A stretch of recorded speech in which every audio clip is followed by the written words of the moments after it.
அல்லாஹ் தஆலா சொல்கிறான், யா அய்யுஹல்லதீன ஆமனு, ஈமான் கொண்டவர்களே, குத்திப அலைக்குமுஸ் ஸியாம் கமா குத்திப அலல்லதீன மின் கபலிக்கும் லஅல்லக்கும் தத்தகூன், உங்கள் மீது நோன்பு கடமையாக்கப்பட்டிருக்கிறது. இதற்கு முன் சென்றவர்கள் மீது எப்படி நோன்பு கடமையாக்கப்பட்டதோ அதுபோல உங்களுக்கு என்னது நோன்பு கடமையாக்கப்பட்டிருக்கிறது. நீங்கள் இறையச்சம் உடையவர்கள் ஆகலாம், நீங்கள் இறையச்சம் உடையவர்கள் ஆகலாம் என்பதற்காக முன் சென்றவர்களுக்கு கடமையாக்கப்பட்டது போன்று உங்களுக்கு நோன்பு கடமையாக்கப்பட்டது.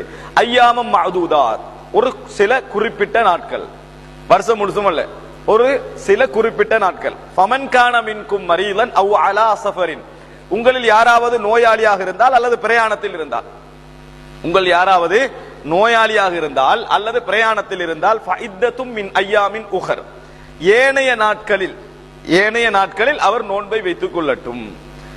வஅலல்லதீன யுதீகூனஹு ஃபித்யத்துன் தஆமு மிஸ்கீன். இப்ப இது இந்த வசனம் ரமலான் கடமையாக்கப்படுவதற்கு முன்னால் அல்லாஹ் தஆலா சொல்லக்கூடிய வசனம். இப்ப சொல்றது எது? வஅலல்லதீன யுதீகூனஹு ஃபித்யத்துன் தஆமு மிஸ்கீன், நோன்பு பிடிக்க சக்தி இருந்தும் யார் பிடிக்காமல் இருக்கின்றார்களோ. இப்படி குர்ஆன்ல சூரத்துல் பக்ரால 184வது வசனம். எப்படி? நோன்பு பிடிக்கக்கூடிய சக்தி இருந்தும் யார் நோன்பு பிடிக்காமல் இருக்கிறார்களோ அவர்கள் ஏழைகளுக்கு உணவளிக்கட்டும், அவர்கள் ஏழைகளுக்கு உணவளிக்கட்டும். ஃபமன் ததவ்வஅ கைரன் ஃபஹுவ கைருன் லஹு, அவர் மேலதிகமாக உணவளித்தால் அது அவருக்கு சிறந்தது.